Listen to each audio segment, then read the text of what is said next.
Pues en un segundito comenzamos, cuando se conecten todos, ¿vale? Aquí estás.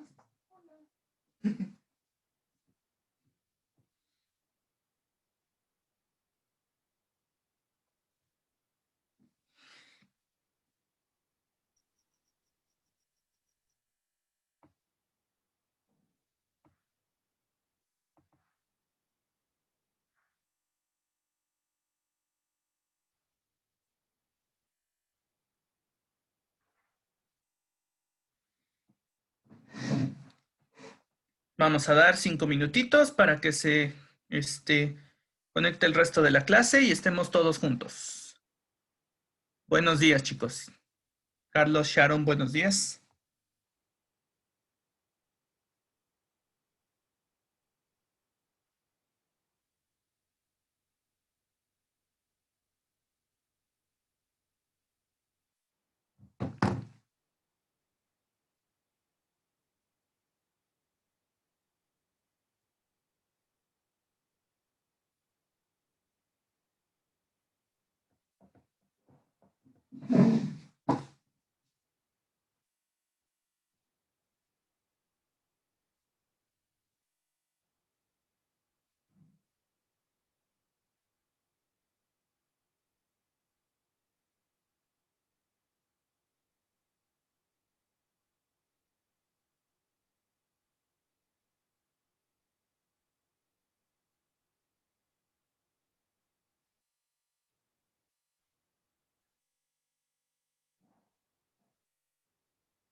Ujú.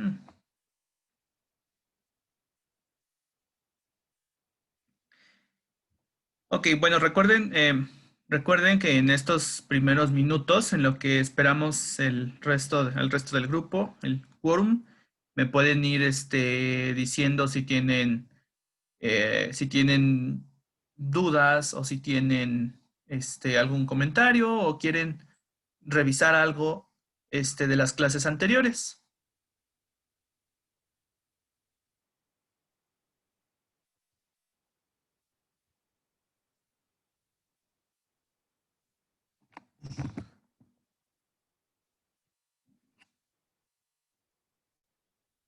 Hmm, Vamos a ver el grupo.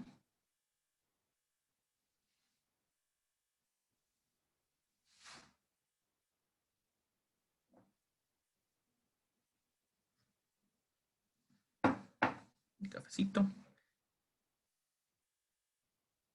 Espero que hayan dormido bien y si no, que se hayan preparado un cafecito.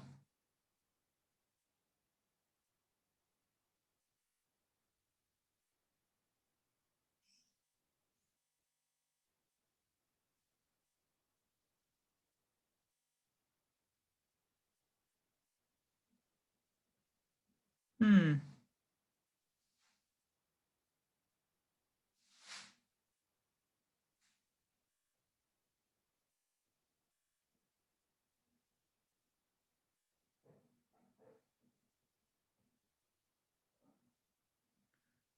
ok, la red está bien, la presentación está bien. Axel.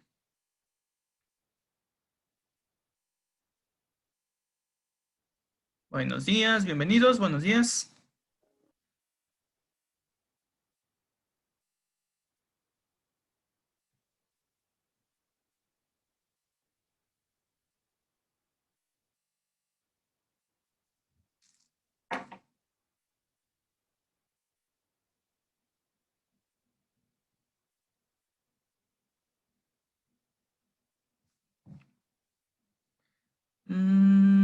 son 7:11.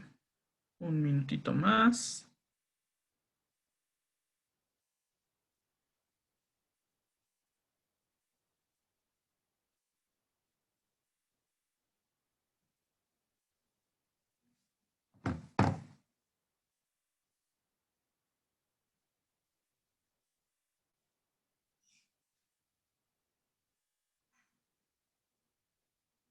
Bueno, vamos a comenzar. Ya tenemos quórum, entonces vamos a empezar. Bienvenido, Eric. Bienvenidos todos. Y bueno, ¿qué vamos a ver hoy? Hoy vamos a, bueno, ya vimos los temas de redacción y de comprensión de lectura. Hoy vamos a ver algo relacionado a a ambos temas anteriores, que son los textos académicos. ¿Cuál es su estructura, cuál es su proceso y cuáles son los tipos de textos académicos? Hoy solo tenemos esos dos temas. Si nos da tiempo, podemos checar ejercicios podemos checar ejercicios de comprensión de lectura y, probablemente ese es el caso, porque hoy, pues los temas son poquitos temas, ¿vale? Entonces, bueno, el índice, textos académicos y la escritura de un texto académico. O sea, ¿cómo es el proceso para escribir uno de estos textos, ¿vale? Una de estas redacciones.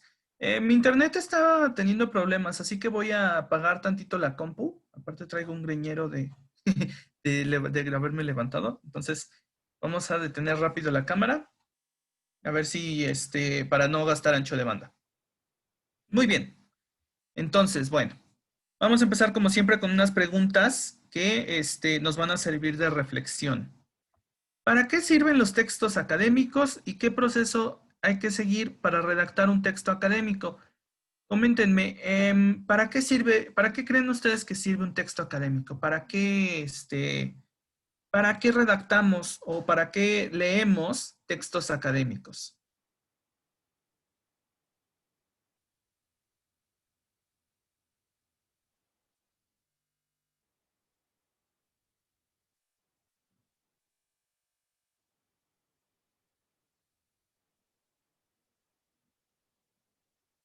¿Qué piensan ustedes, digamos, de para qué son útiles?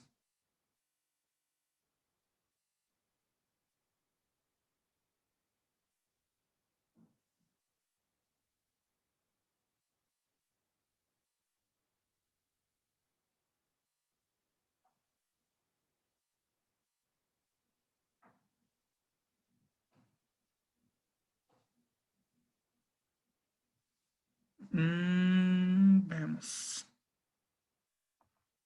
Nadie, bueno.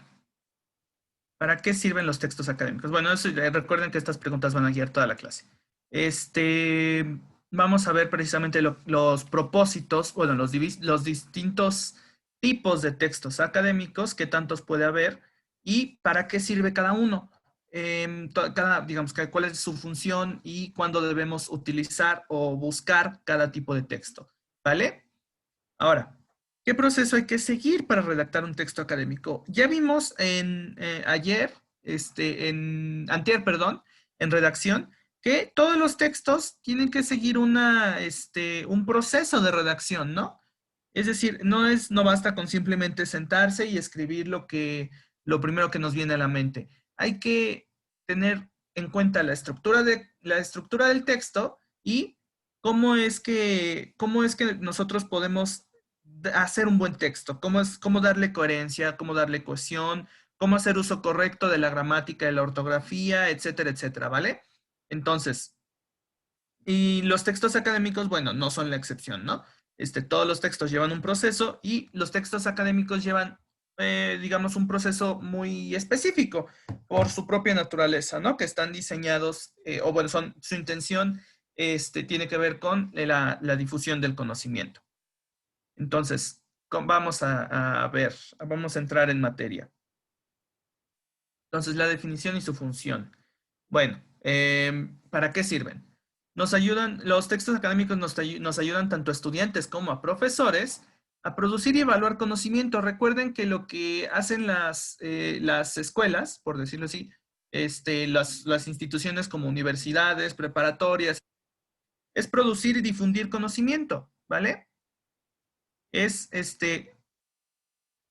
producir, ¿a qué se refiere producir conocimiento? Bueno, hacer investigaciones cuyos resultados se integren a un cuerpo de conocimiento. Investigaciones cuyos resultados generen, generen precisamente distintos tipos de conocimientos dependiendo del área de donde se investigue, ¿no? Entonces, los resultados de estas investigaciones pues pasan a ser parte del acervo cultural de una institución, de un país, de un grupo social, etcétera, etcétera, ¿vale? Entonces, pues estudiantes y profesores en este proceso de producir conocimiento, pues hacen todo tipo, bueno, llevan a cabo todo tipo de acciones, ¿no? Exponen y critican los puntos de vista de otros, exponen sus propios puntos de vista, pueden criticar los puntos de vista de otros autores, pues, argumentan, obviamente, porque acuérdense, un argumento es una opinión sustentada en razones, discuten y todo esto para qué. Todo esto para avanzar el entendimiento de una materia, de un tema en particular, de un área de conocimiento, ¿vale? Entonces, sirven para la producción, para la adquisición, perdón, y la difusión del conocimiento. Los textos, al leer un texto académico adquirimos conocimiento. Y al producirlo, pues, al redactarlo, comunicamos ese conocimiento, lo difundimos, ¿vale? Entonces, ok, ¿cuáles son sus características? Bueno, que el texto académico tiene que emplear un lenguaje formal. Digamos, no podemos usar, por ejemplo, no podemos hacer un ensayo, por ejemplo, usando el lenguaje coloquial. Aquello sería una barbarie, ¿no? Digamos, podemos emplear secciones, usar secciones en las que quizá juguemos un poquito con el lenguaje, ¿no? En los textos literarios ciertamente podemos hacer esto, pero en los textos académicos no, son de un tipo, digamos, más serio, ¿vale?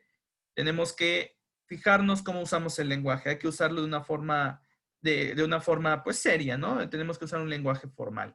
¿A qué se refiere esto del lenguaje formal? Por ejemplo, a no usar la segunda persona del singular, el tú, ¿no? Que luego hay textos en los que se le quiere hablar directamente al lector. ¿Tú qué piensas sobre esto, no? Y está bien en cierto tipo de textos. En los textos académicos no. ¿Por qué? Porque en los textos académicos no estamos hablando de manera impersonal. Eso es muy importante, parte importante del lenguaje formal. Hablar de forma impersonal. No hablarle personalmente al lector, sino hablar en general, como a un público en abstracto, ¿no? Porque pues no sabemos quién va a leer nuestro texto académico. Puede ser cualquier persona y no sabemos, ahora sí que no sabemos si lo conocemos, ¿no? Hay que hablarle con respeto. Hay que hablar de manera impersonal. Esto es parte del lenguaje formal, del tono formal que tienen que tener los textos académicos. Ok, bueno, tiene una estructura definida. Aquí ya no la vamos a mencionar porque ya la hemos estado mencionando hasta el cansancio. La estructura que tiene que tener un texto, ¿no? Introducción, desarrollo, conclusión. Ya estoy de vuelta. Ok. Entonces, la estructura ya ya mencionamos cuál es el papel de la introducción, el desarrollo y la conclusión, tanto en la clase de lectura como en la clase de redacción, entonces ya eso ya no lo vamos a explicar ahorita, ¿vale? Bueno, y todos los textos académicos son el resultado de un cierto trabajo, un trabajo intelectual. ¿A qué se refiere intelectual? Un trabajo de pensamiento, ¿vale? Este trabajo intelectual puede ser, por ejemplo, la crítica, la reflexión, la observación de fenómenos, la investigación, etcétera. Depende del área en donde nos encontremos. Por ejemplo, en el área de las humanidades, pues tendemos a exponer o a presentar textos que tienen más que ver con la reflexión, la crítica, o la reflexión o la crítica, ¿no? Aunque todos ellos sean textos de investigación, la reflexión y la crítica son un poco más del área de humanidades, ¿no? La observación de fenómenos la podemos ver en el área de las ciencias, tanto sociales como naturales. Ambos campos se basan en la observación empírica. ¿A qué se refiere empírica? En la observación mediante la experiencia de todo tipo de fenómenos, ¿vale? Sean naturales o sean sociales. Ok. Bueno, entonces, los textos académicos. ¿Qué tipos de textos académicos hay? Los clasificamos según su propósito y recuerden, recuerden las clases de redacción, el propósito de un texto va a determinar la forma del discurso que emplea dicho texto, ¿vale? Entonces, los podemos clasificar de acuerdo a su propósito. Los textos que sirven para sintetizar, textos de síntesis, como resúmenes o sinopsis. Los textos críticos, o sea, bueno, aquí críticos no se refiere solo a criticar en el sentido coloquial. Crítico se refiere a pensar sobre el tema y evaluarlo, juzgarlo, ¿vale? Todo lo que tenga que ver con crítica es juzgar la información. Entonces, los textos críticos como la reseña no solo resumen, no solo sintetizan la información, sino que la juzgan, la evalúan de acuerdo a lo que piense pues la persona que lo lee y la persona que escribe ese texto académico, como la reseña, ¿vale? Entonces, tenemos los textos informativos, como su nombre lo dice, simplemente nos informan, nos exponen un tema, por lo tanto, el tipo de discurso que utilizan es principalmente expositivo. Y en estos textos tenemos la monografía y el informe. Y por último, los textos argumentativos. Que, los textos en los que expresamos nuestro punto de vista. Los argumentativos ya acuérdense, son aquellos en los que expresamos una opinión basada en fundamentos, ¿vale? Entonces, el propósito de un texto académico nos va a dar la forma del discurso que emplea. Ok. Vamos a checar con más detalle cuáles son los distintos tipos de textos académicos. Ok. Tenemos el resumen, la reseña, el informe, la monografía y el ensayo. ¿En qué consiste cada texto? El resumen. Bueno, primero, el resumen, pues ya lo vimos un poquito ayer, ¿no? ¿En qué consiste un resumen? Es una síntesis. El resumen es básicamente la síntesis de un texto más largo. Es un texto corto que busca englobar las ideas principales y más relevantes del texto original. Ahora, muchas veces no se puede, digamos, algo que no les mencioné en la clase pasada y que es muy importante mencionar hoy. El resumen no es una reescritura o no es una copia del texto original, ¿vale? El resumen tiene que emplear la paráfrasis, es decir, tenemos que expresar con nuestras propias palabras, precisamente con la intención de sintetizar, los puntos que expresa el autor del texto original en su escrito. Entonces, nosotros en el resumen no podemos simplemente tomar secciones del texto, cortarlas y pegarlas, ¿no? Así como un Frankenstein ahí que, ay, esta sección me sirve para mi resumen, la voy a copiar. Y luego, me sirve esta otra sección, entonces también la voy a copiar y armamos así una cosa ahí toda extraña y toda cucha con partes desiguales del texto original. No. El resumen es un texto propio. Es un texto que nosotros tenemos que escribir para sintetizar la información y para presentarla con nuestras propias palabras. Es decir, tenemos que hacer paráfrasis. La clase anterior veíamos lo que era la paráfrasis, ¿no? Que era expresar con nuestras propias palabras la idea de otra persona. Entonces, el resumen tiene que emplear la paráfrasis. El resumen tiene que, en el resumen tenemos que escribir nosotros. Porque no, es decir, no, los textos, recuerden, tienen una coherencia y una coherencia. Y ay, si cortamos un texto y los pegamos todos juntos después, no, vamos a perder la coherencia y la cohesión. Por eso, el resumen no debe ser simplemente agarrar partes de un texto para hacer un texto más breve. El resumen es sintetizar con nuestras propias palabras, paráfrasis, ¿ok? Muy bien. Bienvenida de vuelta, Sharon. Te nos fuiste un momento. Ahora, la reseña. La reseña. A veces solemos confundir la reseña con la sinopsis porque ambos las escuchamos en el contexto de las películas, ¿no? Pero, ¿cuál es la diferencia entre una reseña y una sinopsis? O una reseña y un resumen. Que la reseña es un texto crítico. Es decir, es un texto donde nosotros como autores evaluamos cierta información de otro texto y damos la analizamos, ¿vale? La juzgamos. En la reseña, bueno, la reseña puede ser la reseña de un libro, puede ser la reseña de una película, puede ser la reseña de un evento, por ejemplo, de una conferencia, y en ese texto nosotros decimos, pues esa reseña, perdón, esta conferencia me pareció relevante, esta película me pareció trillada, etcétera, etcétera, ¿vale? Entonces, la reseña es un texto donde expresamos una opinión, donde emitimos juicios sobre aquello que reseñamos. Juzgamos y evaluamos la información de lo que sea que estemos reseñando. Incluimos una valoración. Y tenemos que emplear un discurso argumentativo, ¿no? ¿Por qué un discurso argumentativo? Porque, pues, para dar nuestra opinión, para emitir nuestros juicios sobre un texto, pues hay que sustentarlos en razones, ¿no? Entonces, por eso tenemos que emplear el discurso argumentativo. Estoy de que va y viene el video, pero bueno, esperemos que ya lo pueda dejar. Ok, entonces resumen, reseña. Bueno, se me olvidó preguntarles ahorita. ¿Alguna duda o comentario de lo que llevamos hasta ahora?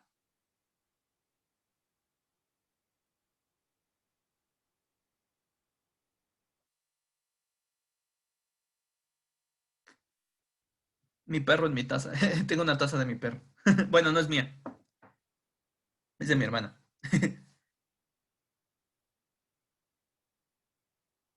¿Todo bien? Por ejemplo, quienes se desconectaron por un momento, por ejemplo, algo que quieran, le hayan perdido el hilo. Estamos hablando de los textos académicos, de los tipos de textos y sus propósitos. Muy bien, por ahora, ¿no? Vale, ya saben que siempre pueden escribir dudas, comentarios, lo que sea.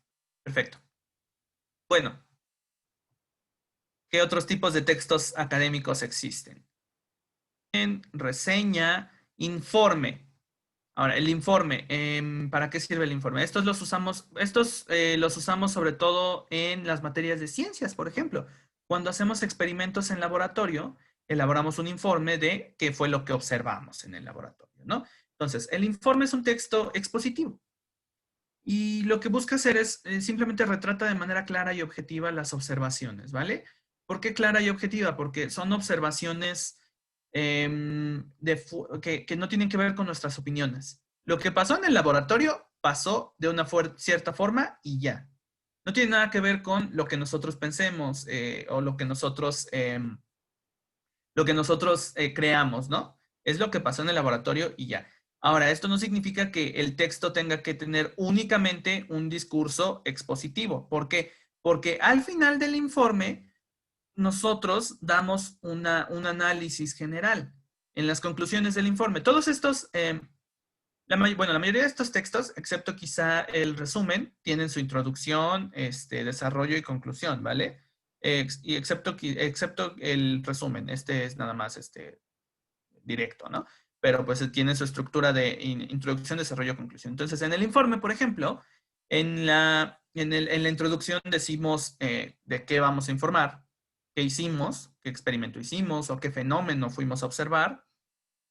En el desarrollo, relatamos de forma clara y objetiva los hechos que observamos y los analizamos, ¿vale? Por eso sí requiere un tipo de, no solo requiere un tipo de discurso expositivo, sino que también requiere una forma argumentativa.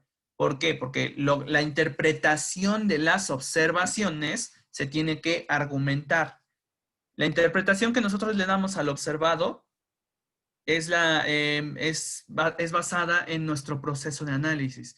Entonces, esa interpretación de los datos observados, pues tiene que estar sustentada, digo, porque interpretamos las cosas de la manera en que lo hicimos, ¿vale? Entonces, En un informe suelen predominar la forma expositiva y la forma argumentativa. Y bueno, me faltó aquí ponerlo en este documento, pero la forma descriptiva también, ¿vale? Entonces, ¿por qué? Porque sobre todo en textos de ciencia, tenemos que describir los fenómenos, tenemos que describir el movimiento, la reacción química, etcétera, etcétera, ¿no? O el comportamiento de una especie y bla, bla, bla. Ok. Bueno, eso respecto al informe. Recuerden, es un texto cuya intención es expositiva principalmente, ¿no? Y fíjense que en todos estos, en todos estos textos no hay una sola, no se emplea una sola forma del discurso, se emplean varias, pero predomina siempre una, ¿vale? Entonces, siguiente tipo de texto, la monografía. Las monografías no son solamente esas hojas de papel plastificado que conseguimos en la papelería, que nos pedían en la primaria, ¿no? Una monografía sobre la expropiación petrolera, una monografía sobre la independencia, etcétera. La monografía, en términos generales, es un texto expositivo que trata de un solo tema.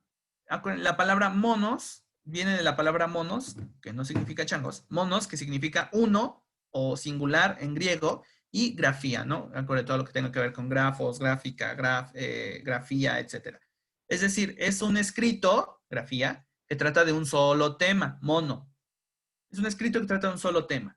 Y pues trata de analizar este tema con cierta profundidad. Como es un solo tema, pues profundiza más en todos sus aspectos, ¿no? Recopila información, la presenta de una manera clara y detallada y puede hacer eso porque solo trata de un tema, ¿no? No trata de toda una multitud de cosas. Entonces, la monografía es un tipo de texto muy específico. Es un tipo de texto que se centra mucho en un tema particular. Ahora, en los trabajos de la prepa y de la secundaria, por lo general lo que nos dejan hacer son monografías. Em, ¿Por qué? Porque nosotros hacemos una investigación, nos dejan hacer una investigación breve sobre cierto tema. Nosotros recopilamos la información, la escribimos y la presentamos. Ese tipo de investigación es una monografía. ¿Por qué? Porque solo estamos dedicándonos al tema que nos dejaron escribir y solo la estamos presentando, la estamos solo exponiendo de forma textual, ¿no? Acuérdense que les decía la clase anterior, antier, que la exposición no solo es oral, la exposición también puede ser escrita y lo podemos ver en el texto, en la monografía. En la monografía llevamos a cabo un discurso expositivo y lo comunicamos de forma escrita, ¿vale? Entonces, es una exposición escrita. Y por último, el ensayo. El ensayo de todos estos textos académicos, el ensayo es, por decirlo así, el más libre. Es en donde podemos expresar nuestros puntos de vista sobre lo que queramos.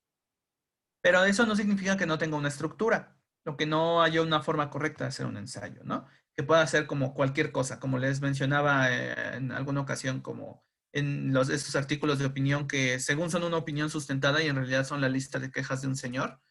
Este, en el ensayo, lo que hacemos es exponer y defender una tesis personal. ¿A qué se refiere esto? Bueno, presentamos una tesis. Acuérdense que era una tesis. Díganme en los comentarios, ¿qué era una tesis? Tenía que ver con el discurso argumentativo.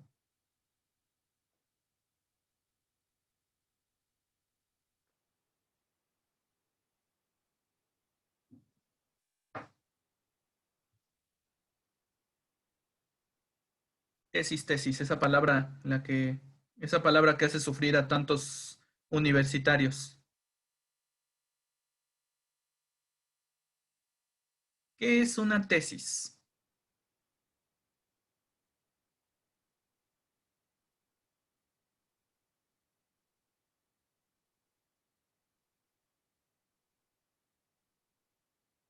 Uy, ¿algo sucedió aquí con la reunión? No. Oh, ni idea.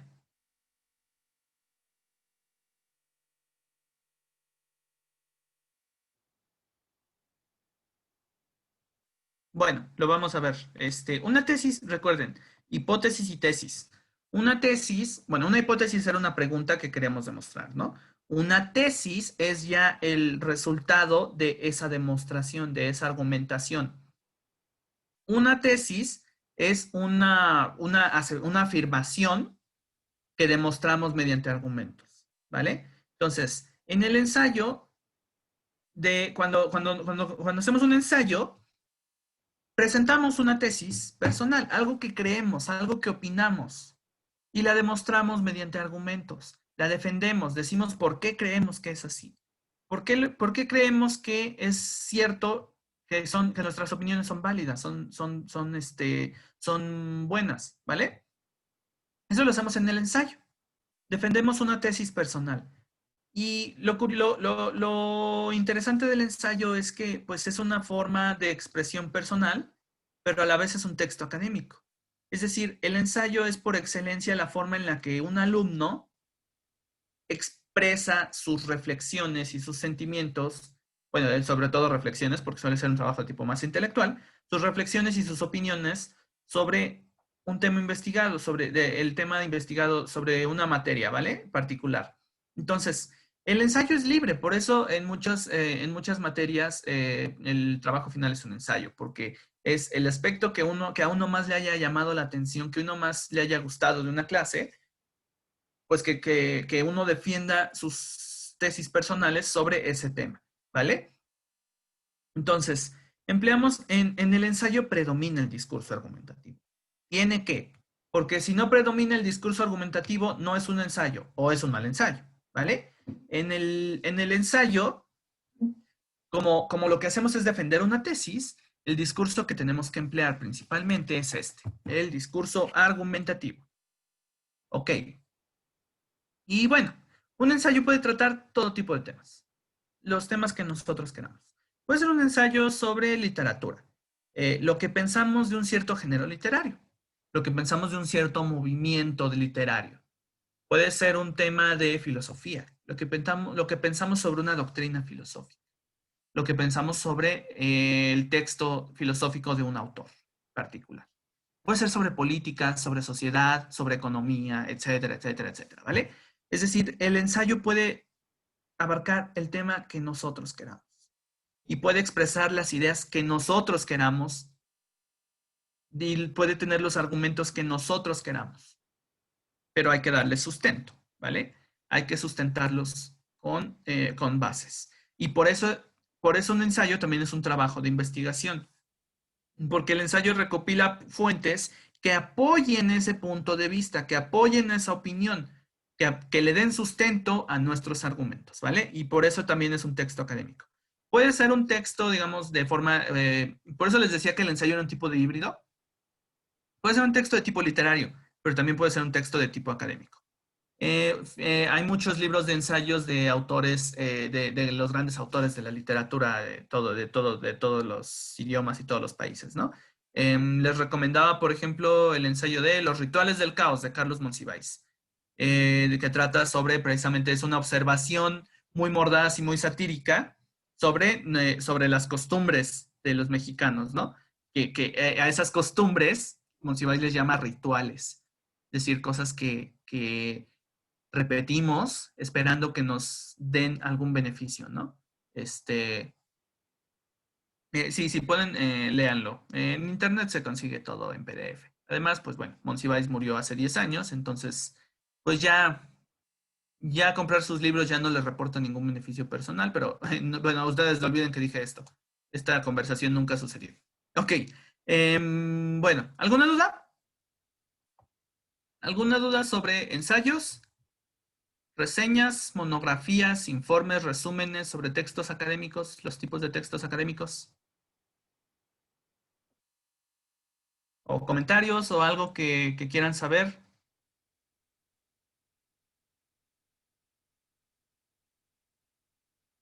Les recuerdo que de preferencia, para que sea más directo, díganme en micrófono, ¿vale? Háblanlo rápidamente y coméntenme.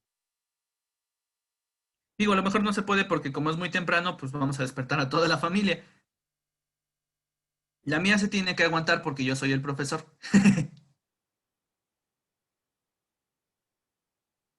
¿Vamos bien? Parece que sí.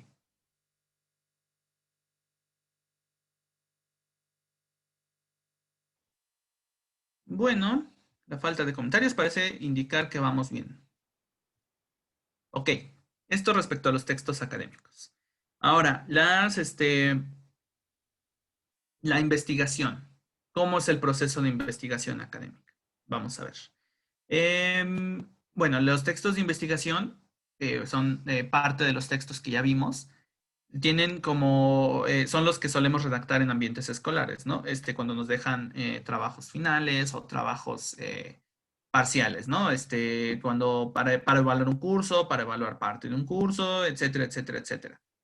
Ahora, ¿cuáles son las características de los textos de investigación? Bueno, ¿qué tipos de textos académicos cuentan como textos de investigación? Pueden ser los ensayos, los informes o las monografías. ¿Por qué los resúmenes no cuentan como textos de investigación? Porque un resumen no es el resultado de lo que nosotros, de información que nosotros buscamos. Un resumen es simplemente una síntesis de un texto más largo. Es decir, un resumen no lleva a cabo un proceso de documentación en bibliografía, que busquemos en libros, que busquemos en revistas, que busquemos en sitios de internet. Un resumen nada más es tomar el texto y sintetizarlo. Entonces, un resumen no es un texto de investigación. Por lo tanto, si les dejan un texto de investigación, no entregan un resumen del texto que leyeron. Em, una reseña. Bueno, una reseña puede ser un texto de investigación, pero de nuevo, como se basa solo en una fuente, no lo tomamos en cuenta en esta clasificación, ¿vale? Como la reseña solamente, pues, solamente critica, juzga, reseña. Un, un texto o una película, una narración o un evento particular, pues no hay mucha investigación involucrada ahí, ¿vale? Solo es la crítica de un discurso particular. Entonces, los textos de investigación se pueden considerar, dentro de los textos de investigación se pueden considerar el ensayo, el informe y la monografía. El ensayo, porque ya vimos que para sustentar nuestras opiniones tenemos que investigar. El informe, porque es digamos, el informe relata o más bien retrata lo observado dentro de una investigación. Cuando hacemos un experimento científico, por ejemplo, eso es una investigación, ¿no? Queremos saber qué pasa con determinado fenómeno. O una monografía. ¿Por qué? Porque una monografía, por definición, es la exposición de la investigación de un tema particular. ¿Vale? Entonces, ¿cuál es la característica más importante de los textos de investigación? Que requieren de una bibliografía, que requieren de buscar en fuentes, ¿vale? Requieren de buscar en fuentes y de presentar esas fuentes en el texto. Esto es a lo que le llamamos bibliografía. Y algo muy importante, una nota muy importante sobre los ensayos. ¿Y por qué? Porque, bueno, acuérdense de la diferencia entre un ensayo y una monografía, ¿no? Muchas veces no solemos diferenciarlas y presentamos monografías pensando que son ensayos y no. Un ensayo no es una exposición, ¿vale?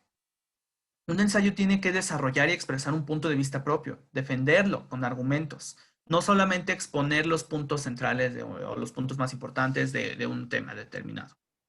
Un ensayo no es un texto expositivo, un ensayo es un texto argumentativo, donde nosotros argumentamos una postura personal. No, en un ensayo no exponemos lo que dijo otra persona. En un ensayo expresamos lo que nosotros pensamos, ¿vale? Entonces, tomen mucho en cuenta esto cuando redacten ensayos. No son meras exposiciones. Y todas las investigaciones requieren de investigar. Bueno, sí. Más bien, todos los textos académicos de este tipo requieren de una investigación, ¿vale? Ya sea que vayamos a una biblioteca o que busquemos en internet. Entonces, esta investigación se resume en la bibliografía, o más bien se conjunta en la bibliografía. La bibliografía conjunta todas las fuentes que consultamos para investigar. Entonces, la bibliografía se refiere, por un lado, al conjunto de fuentes en las que nos basamos para decir lo que decimos en nuestro texto académico, y por otro lado, se refiere a la sección del texto que va al final del documento, donde enlistamos todas esas fuentes, ¿vale? Entonces, digamos, esta palabra tiene ambos significados. Les decía, por ejemplo, el formato de cómo citar, cómo hacer referencias, ¿no? El saber hacer referencia a los textos es una habilidad básica para investigar y para presentar una bibliografía. Entonces, siempre usemos monografías, hagamos ensayos o presentemos informes. Si nos apoyamos en fuentes externas, hay que presentarlas, hay que ponerlas al final. ¿Por qué? Porque recuerden que hablábamos de la cita textual, ¿no? Cuando hablábamos de la síntesis ayer. Si una cita textual no tiene la referencia, es decir, si ponemos un fragmento de texto y no ponemos de dónde lo citamos, lo que estamos haciendo se llama plagio. Y el plagio pues es una cosa muy, muy grave, por ejemplo, en las universidades. Por ejemplo, en la mayoría de universidades, UNAM, UAM, privadas, es motivo de expulsión, el plagio. En las prepas, pues muchas veces no les importa a los profes que hayan dado el Wikipediazo y pongan tal cual la página de Wikipedia en el trabajo. Pero no crean que no nos damos cuenta. Sí nos damos cuenta, simplemente que, bueno, no es algo tan serio como sí lo es en la universidad. Si una persona presenta argumentos de otra en su tesis como si fueran los propios, eso es razón para quitarle el título, por ejemplo, o para expulsarlo de la universidad. Es una es una falta a la ética académica, porque básicamente es robar las ideas de otra persona, ¿vale? Por eso es importante la bibliografía y el citar correctamente, ¿vale?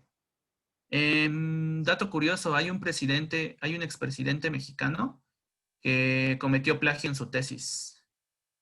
Empieza con E y termina con Enrique Peña Nieto. Bueno, salió una investigación periodística según la cual agarró argumentos del historiador Enrique Krause, agarró fragmentos de varias obras de Enrique Krause y no las citó adecuadamente. Si se quería robar las ideas de Krause, o si quería simplemente, o si se le olvidó o fue descuidado, quién sabe.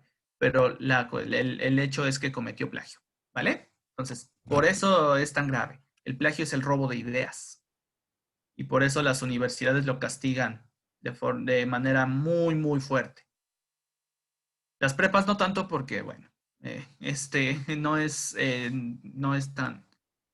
Ya es grave de cierta forma y es una mala costumbre y es una falta de honestidad intelectual, pero bueno, digamos, las prepas no persiguen consecuencias legales. Las universidades sí. En las prepas lo que puede hacer un profesor que te encuentre plagiando es reprobarte, precisamente por esa por esa falta a la ética académica, ¿vale? Entonces, podemos ver un ejemplo de bibliografía de un trabajo. Y pues es una lista, ¿no? 1, 2, 3, 4, 5, 6. Y nos presenta la información de los libros consultados. Bueno, me faltó decirles ahorita. ¿Qué tipo de fuentes podemos consultar para hacer una investigación? Podemos consultar, las más usadas son libros. Porque, pues bueno, hay libros de todo tipo de temas que exponen todo tipo de información. Entonces, los libros son la fuente bibliográfica por excelencia. De hecho, el término bibliografía viene del griego biblios, que significa libro. Entonces, se le llama bibliografía, pero la bibliografía no solo consiste de libros, pero se le llama bibliografía porque inicialmente, pues la única forma de consultar información era en libros, ¿no?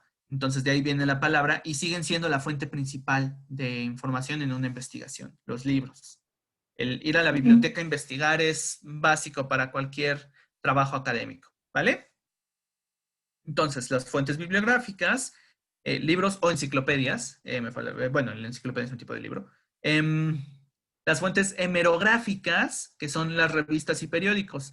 Se llaman hemerográficas porque son publicaciones periódicas. publicaciones que salen cada cierto tipo de tiempo y que editan cierto número de publicaciones, ¿no? Entonces, podemos también consultar en revistas y periódicos. Por ejemplo, si hacemos una investigación sobre temas de actualidad, podemos consultar noticias en periódicos para apoyarnos y relatar los hechos que estamos analizando. Podemos investigar en revistas porque las revistas muchas veces contienen artículos especializados. Hablábamos de los textos científicos, por ejemplo, de cómo los textos científicos, por un lado, se dan en revistas de divulgación y por otro se dan en revistas especializadas. Entonces, al hacer un trabajo en el que tengamos que sacar información de artículos científicos, hay que consultar ese tipo de revistas y el tipo de fuente que estamos usando es una fuente hemerográfica, ¿vale? Y van en la bibliografía. No porque sean fuentes hemerográficas, van en una sección distinta o no van. O sea, las fuentes hemerográficas también van en la bibliografía. Y por último, y esto es más de los 2000, del año 2000 para acá, las fuentes electrónicas, que se refieren a los sitios de Internet. Aquí, por la naturaleza del Internet, por el hecho de que es tan enorme, diverso y que muchas veces la información que encontramos en Internet no es la más confiable, no se suelen usar mucho.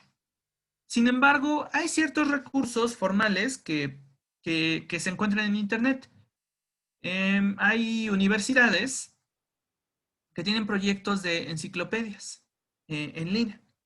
Hay instituciones educativas, por ejemplo, mi escuela, bueno, mi escuela anterior, porque no es la escuela en la que voy ahorita, el CCH de la UNAM, tiene sus propias fuentes para apoyar alumnos, para que dejen de darle wikipediazo. Y tiene información sobre todo tipo de temas que los alumnos pueden consultar, ¿no? Digamos, como yo doy temas a nivel prepa, la verdad es que también los uso como maestro. Son fuentes para alumnos y maestros. Y los alumnos los pueden utilizar en sus trabajos. Todo tipo de alumnos, porque en realidad es una página abierta. Entonces, ustedes pueden checar la página del colegio y hay recursos para estudiantes y profesores, ¿no? Y a lo mejor esos recursos les ayudan a explicar mejor un tema. Por ejemplo, cuando veamos filosofía, lógica, argumentación, les voy a pasar un recurso que nos explica muy bien las falacias y los tipos de falacias. Cuando consultamos este tipo de fuentes en un trabajo, tenemos que poner el sitio en el cual los obtuvimos y, muy importante, poner cuándo lo consultamos. Es decir, ponemos lo que se le llama la URL, es decir, la dirección que aparece arriba en la barra del navegador y la fecha de consulta. ¿Por qué?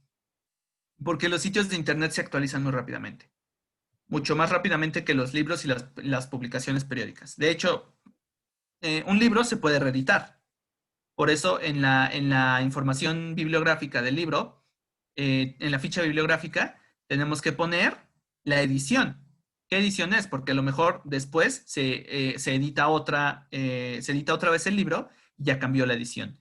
Y la edición que se consultó para un trabajo ya no es la más actual o la más vigente.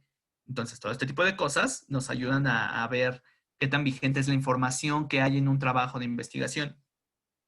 Y esto es especialmente verdadero en en las fuentes de tipo electrónico, porque las páginas de Internet por ejemplo, la Wikipedia se actualiza cada rato, ¿no? Cada página de Internet se actualiza a veces quizás semanalmente, mensualmente, ¿no? Se les hacen cambios muy, muy rápidos. ¿Por qué? Porque, por ejemplo, en las enciclopedias de tipo wiki, cualquiera puede editar. Entonces, como cualquiera puede editar y cualquiera puede revisar lo que alguien más editó, por un lado, eso hace que la información no siempre sea confiable. Y tenemos que que nosotros tengamos que ejercer nuestras capacidades críticas para ver si la información es buena o no. Pero por otro lado, pues como es un sitio de Internet, se le pueden hacer cambios de una forma mucho más directa que a un libro.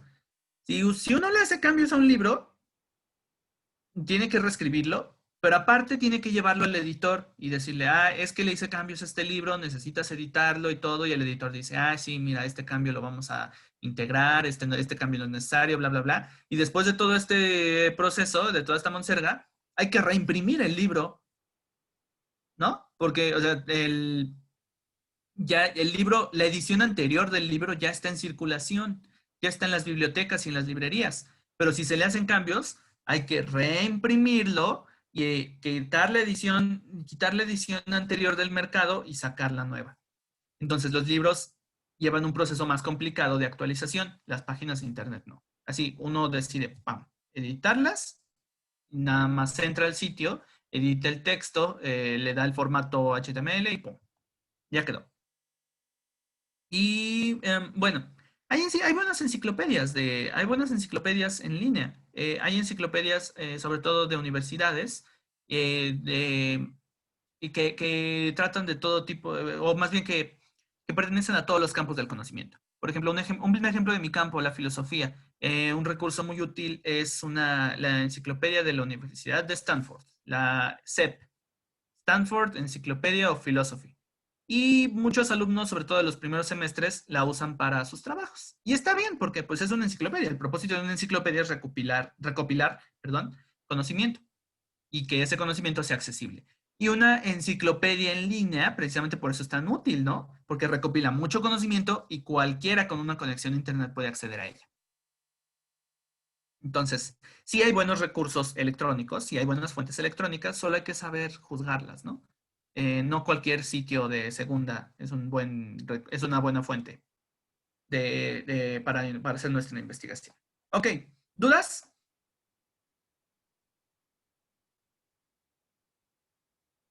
¿Dudas? ¿Comentarios? Siento que ya estoy haciendo un monólogo.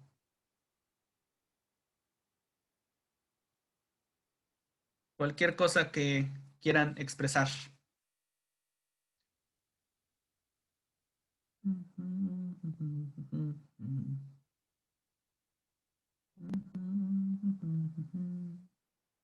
Parece que no. Ok, muy bien. ¿Están despiertos? Pónganme en el chat si están despiertos. Ok. Referencias bibliográficas. Vamos a ver un ejemplo de cómo es la bibliografía en un trabajo de investigación. Aquí todos estos son libros. Entonces, fíjense, acuérdense del orden en el que escribimos las fichas bibliográficas. Sí les mencioné esto, el paleta al revés, ATELAP, autor, título, editorial, lugar, autor, título, editorial, edición, lugar, año, página.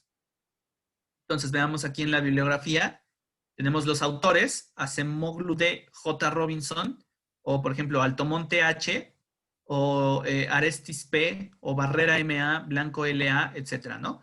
Y bueno, ese es el autor. Tenemos después el título. Bueno, este es The Role of Institutions in Growth and Development. Estado actual y desafíos para la promoción de la energía sostenible en América Latina y el Caribe. Ese es el título de la publicación.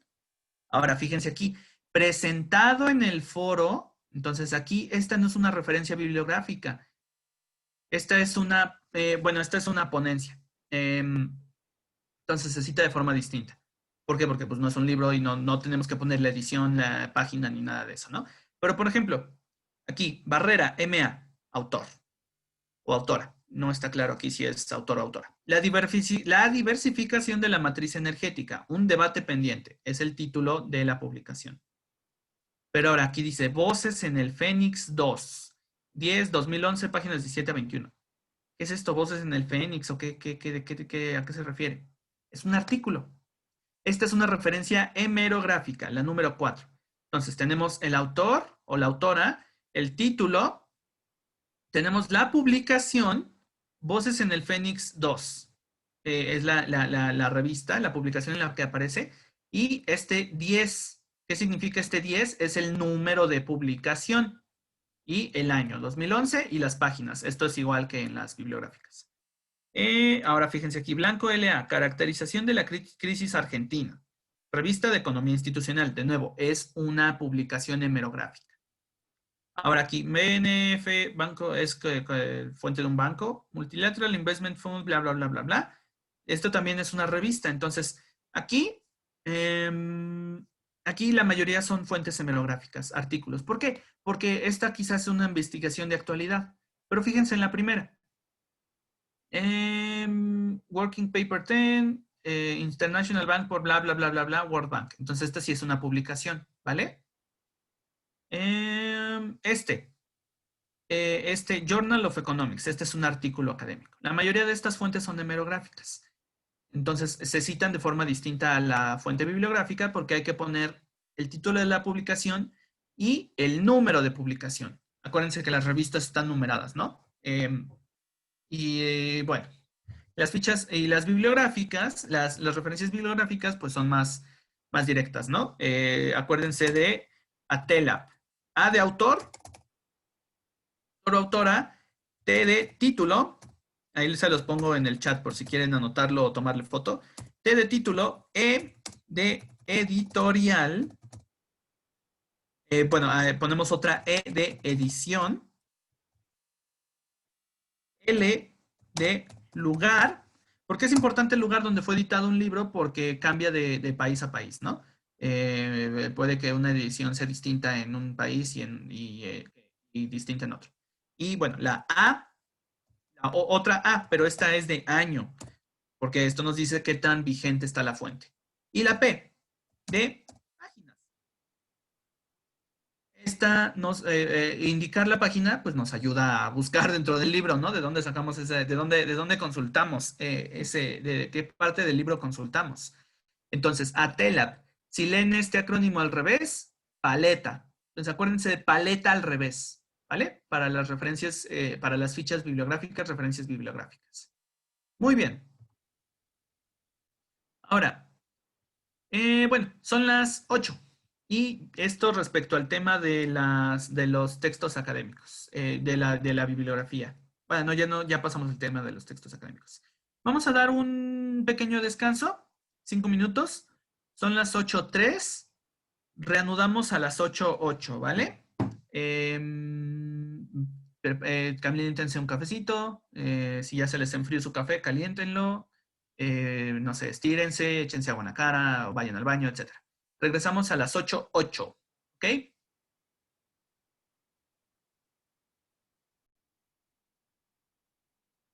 Listo, regresamos. Bueno, ya les puse en el chat. Ya regresamos todos. Ya estamos todos de vuelta. Díganme si ya, pónganme en el chat o díganme si ya estamos de vuelta.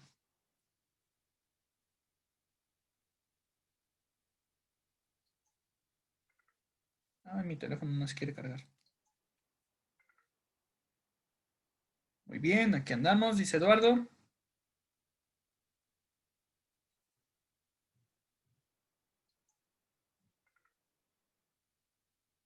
Ay, denme un segundito, denme un breve segundito.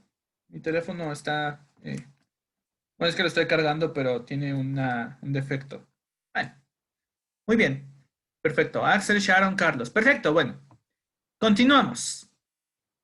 Ahora, ya vimos las características de los tipos de textos académicos y sus características generales, como la forma en la que hacen referencia a la información citada, la bibliografía. Ahora vamos a ver cómo es el proceso de escritura de un texto académico, ¿vale? ¿Cuáles son los pasos que hay que seguir para elaborar una investigación académica? Bueno, primero, hay que saber sobre qué diablos vamos a investigar. ¿Sobre qué tema vamos a investigar? ¿Qué es lo que queremos? ¿De qué vamos a buscar información? ¿De qué vamos a hablar? ¿Qué vamos a analizar? Etcétera, etcétera, ¿vale? Entonces, a esto se le llama delimitación del tema.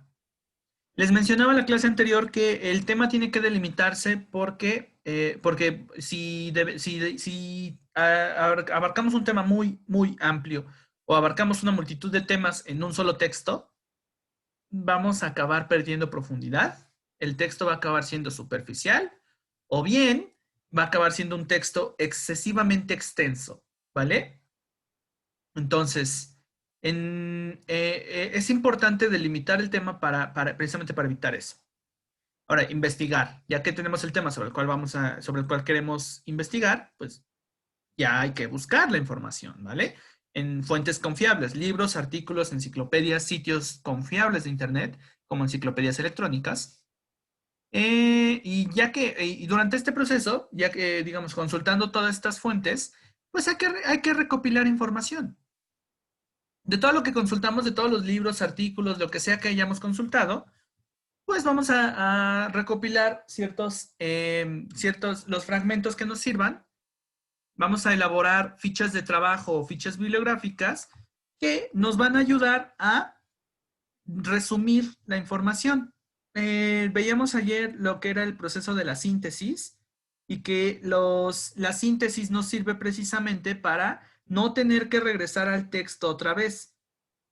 Entonces, por ejemplo, cuando investigamos un texto e investigamos solo un fragmento, pues es conveniente poner un resumen de ese fragmento o una reseña de esa parte en una ficha de trabajo para no tener que volver a leerlo y tener ahí la ficha de trabajo disponible y a la mano, ¿no? Entonces, las fichas de trabajo son un recurso súper útil para hacer investigaciones. Úsenlas, úsenlas. No son nada más algo como arbitrario que luego los maestros les mandan. Las fichas de trabajo nos sirven, ¿vale? Nos sirven precisamente para eso, para recopilar la información de la investigación. Ay. Y bueno, después de recopilar la información y todo, ya pasamos tal cual al proceso de redacción, a elaborar nuestro texto. Y empezamos elaborando un borrador. ¿Por qué un borrador? Porque, bueno, a veces cometemos errores la primera vez que redactamos. Entonces, el borrador nos ayuda precisamente a elaborar un texto tentativo al que después le podemos hacer cambios, ¿vale? Entonces, es importante que ya que tengamos nuestra información recopilada, empecemos el proceso de redacción. Lo primero que redactemos tiene que ser, que lo primero que redactemos es importante que sea un borrador. ¿Vale? Ahí se me cuatrapeó la sintaxis de mis frases. Y bueno, por último, ya que tenemos este borrador donde ya expresamos nuestras ideas, donde ya tenemos un texto tentativo, pues ya después de esto le damos forma final. Lo revisamos, ¿vale? Revisamos que esté bien escrito y hacemos los cambios y correcciones que sean pertinentes. Y este es básicamente el proceso en el que nosotros, el proceso que seguimos para elaborar un texto académico, ¿vale? Ahora, bueno, la delimitación del tema. Como les decía, el que mucho abarca, poco aprieta. Entonces, es importante delimitar el tema precisamente para eso, para no abarcar demasiado, ¿vale? Y para no hacer un texto superficial, que trate muchos temas, pero solo los trate por encimita. Porque pues ese texto pues, es un texto de mala calidad, es un texto, de cierta manera es una pérdida de tiempo, ¿no? Si solo trata las cosas por encimita, pues no nos va a comunicar mucho, no nos va a aportar mucha información, ¿vale? Entonces es importante que delimitemos el tema, que ese es el primer paso, el paso más básico. Y bueno, hay que preguntarnos qué queremos comunicar. Acuérdense que cada que redactamos un texto, estamos iniciando un canal de comunicación. ¿A qué se refiere esto de canal de comunicación o ciclo de comunicación? Se refiere a que nos convertimos en emisores. Nos convertimos en emisores y emitimos un mensaje y ese mensaje le va a llegar a un receptor, ¿vale? Entonces, siempre que redactamos un texto, iniciamos un nuevo ciclo de comunicación mandando un mensaje escrito. Y bueno, ¿qué tiene que ver esto con la pregunta de investigación? Con la delimitación del tema, pues que tenemos que tener claro cuál es el mensaje que vamos a mandar, ¿vale? Y para tener claro cuál es el mensaje que vamos a mandar, pues hay que delimitar el tema que vamos a tratar. Es decir, que nuestro mensaje sea solo sobre un aspecto de un tema y no sea sobre todo un montón de cosas sobre las que a lo mejor no podemos investigar porque es un tema muy complejo, ¿no? O porque elegimos muchos temas. Entonces, por eso primero tenemos que hacer una delimitación sobre un tema específico, ¿vale? Ahora, como un recurso que podemos emplear para delimitar los temas es la pregunta de investigación. ¿Qué es una pregunta de investigación? Una pregunta de investigación es una hipótesis. Ay, mi diapositiva, ¿qué le pasó? Aquí está. La pregunta de investigación. Es una hipótesis, es decir, una suposición que queremos comprobar, ¿vale? Acuérdense que la diferencia entre una mera suposición y una hipótesis es que la hipótesis la queremos comprobar. Es tentativa, sí, pero pues la vamos a investigar, la vamos a comprobar. Entonces, la hipótesis y una mera suposición, a lo mejor cuando hacemos suposiciones sobre algo, no tenemos intención de averiguar si nuestra suposición es verdadera o no. Pero cuando hacemos una hipótesis, sí hay que averiguar si nuestra hipótesis es correcta o no, si se cumple o no, ¿vale? Entonces, es una pregunta, es una suposición que guía toda la investigación. Esa pregunta nos va, digamos, la investigación consiste en resolver esa hipótesis, ¿vale? Por eso, de cierta forma, empleamos el discurso en las investigaciones, solemos emplear un discurso argumentativo, porque planteamos una hipótesis y la queremos demostrar con argumentos para llegar a una tesis, ¿vale? Ok.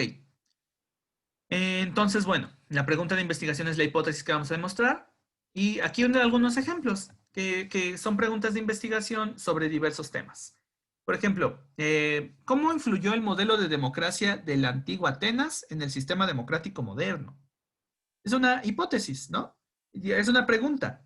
Es decir, la hipótesis que queremos comprobar es que el sistema democrático de Atenas tiene influencia en el sistema democrático moderno. Bueno, esa hipótesis la vamos a comprobar con nuestra investigación, ¿vale? Y bueno, ¿cuál es el tema? Este es un tema específico, ¿no? La democracia de Atenas y la democracia moderna. Es muy específico. No vamos a hablar de la democracia, por ejemplo, en otros sistemas, quizá en otras épocas históricas. Solo vamos a hablar la democracia ateniense y la democracia moderna, así, digamos. A lo mejor es un tema un poco, a lo mejor no es tan específico ahora que lo pienso, pero bueno, es lo suficientemente específico para estar bien delimitado, ¿vale? Entonces, y en qué campo hallamos esta hipótesis, hallamos esta investigación? En el campo de la historia y en el campo de la política, ¿no? De la historia, porque estamos hablando de la democracia en Atenas, del pasado, y de política, porque estamos hablando de un sistema político, de un sistema de organización político, la democracia. Entonces, este es un tema de esta área específicamente, es un tema específico de estas dos áreas. Ahora, otra pregunta de investigación. ¿Cómo se relacionan las actividades económicas de un país con su nivel de desarrollo? Esta es una investigación sería una investigación sobre economía y sociedad, ¿no? ¿Por qué? Economía, ¿por qué? Porque, bueno, estamos hablando de actividades económicas y sociedad porque estamos hablando del desarrollo de un país y el desarrollo tiene aspectos sociales muy importantes. Entonces, en este tema es suficientemente específico, solo es economía y sociedad. Y el tercero, ¿qué consecuencias tiene la manipulación genética en seres humanos? Este es un tema de ética y de biología. ¿Por qué de ética? Porque trata de decisiones que afectan la vida de los seres humanos. ¿Y por qué de biología? Porque habla de manipulación genética, ¿vale? Entonces, es un tema específico. Y digamos, a partir de estas tres preguntas de investigación, podemos desarrollar un trabajo académico, una investigación académica y acabar presentando un documento, un ensayo, una monografía o un informe, ¿no? En este caso, bueno, un informe no es relevante porque no estamos observando fenómenos directamente, pero sí podemos hacer, por ejemplo, una monografía.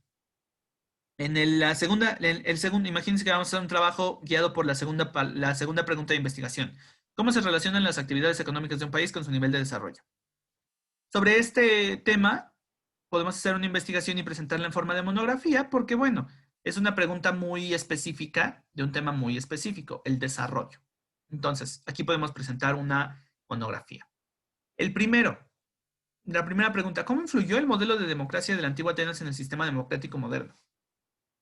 Aquí una monografía quizá no es tan relevante. ¿Por qué? Porque aunque hablemos de la democracia, no vamos a explicar, vamos a relacionar dos cosas, la democracia moderna y la democracia ateniense.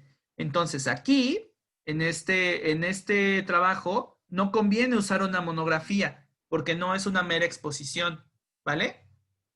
Aquí conviene usar otro tipo de texto académico, en particular el ensayo.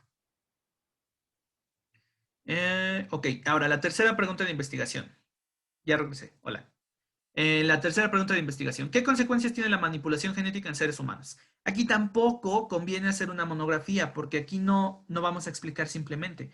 Aquí vamos a investigar consecuencias reales, consecuencias morales y la ética suele tener, pues la ética por definición es valorativa. Trata de juicios de valor. Valora ciertas acciones sobre otras.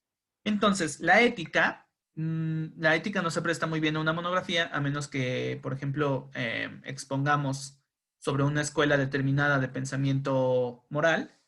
Bueno, lo vamos a ver más en filosofía. Pero en este caso, pues no nos conviene la monografía, ¿vale? Nos conviene más el ensayo. Y en ninguno de estos casos nos conviene el informe porque no estamos haciendo una observación directa de fenómenos que necesitemos retratar de forma objetiva, ¿vale? Más bien es exponer nuestros propios argumentos. Y bueno, obviamente las preguntas de investigación nos ayudan a delimitar un tema. ¿Por qué? Porque si estamos viendo que nuestra pregunta se está extendiendo demasiado, eso significa que no estamos delimitando bien. Si nuestra pregunta es relativamente breve, es una pregunta muy concisa, eso significa que estamos haciendo una buena delimitación del tema. ¿Vale?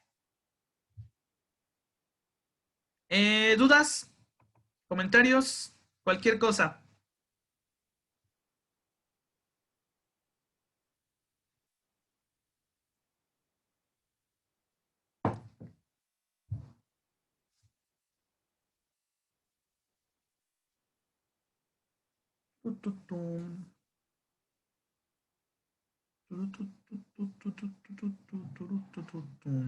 Parece que no. Muy bien, continuamos.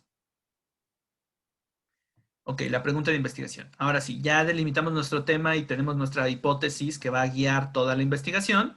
Bueno, ahora vamos a proceder, ¿no? A elaborar el borrador. Y ya tenemos nuestro borrador. Bueno, no hay mucho que decir de un borrador. Un borrador es una redacción y como redacción tiene que seguir las reglas y la estructura que ya vimos, ¿no? En la clase antepasada. La estructura de cualquier redacción. Entonces, un borrador, pues bueno, es un escrito que tiene la misma estructura que ya vimos. Y bueno, no hay mucho que decir, simplemente hay que seguir las reglas de redacción. Entonces, ya que tenemos nuestro borrador, nuestro escrito tentativo, lo que tenemos que proceder a hacer es ya darle su forma final a todo el texto.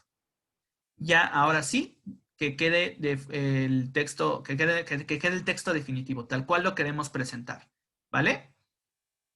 Y bueno, para darle su forma final, pues hay que leerlo. O sea, hay que leer el borrador que hicimos. ¿Por qué? Pues por una razón muy sencilla, para encontrar errores, ¿vale?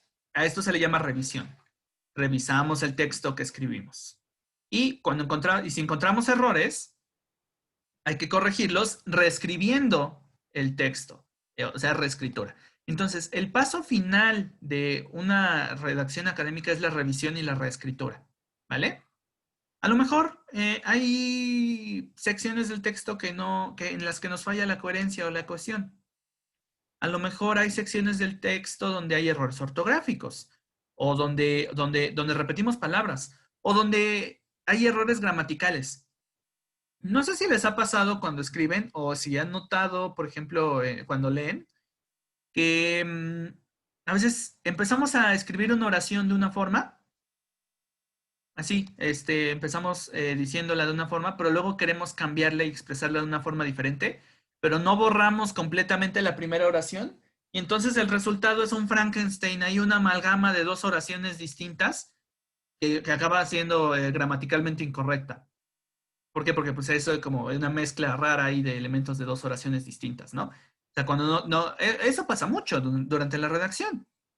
Queremos cambiar la forma como decimos las cosas y acabamos, si no terminamos de borrar la primera oración cuando ya escribimos la segunda y quedan a lo mejor palabras repetidas o quedan partes de la primera oración en la segunda y queda ahí una cosa horrible, ¿no? Ese tipo de cosas las podemos encontrar en el proceso de revisión.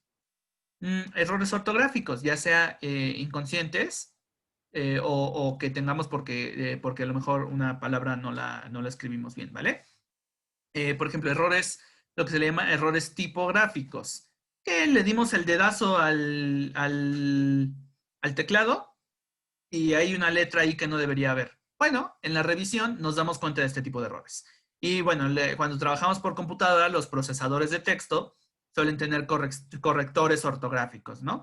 Entonces, nos ayudan precisamente a que desde la propia etapa de elaborar el borrador, pues veamos si estamos escribiendo algo mal y lo corrijamos. El propio predictor de texto muchas veces nos corrige la redacción, ¿no?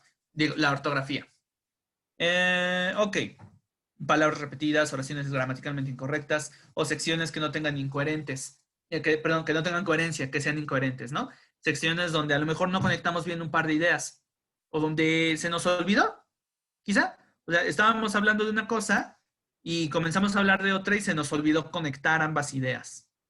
Puede pasar. ¿Por qué? Porque pues, somos humanos y tenemos quizá atención limitada o hay distractores cuando estamos redactando. Entonces, estos errores siempre pasan. Pero no por eso hay que entregar un texto final repleto de estos errores. ¿Por qué? Porque siempre podemos hacer un proceso de revisión y reescritura, ¿vale?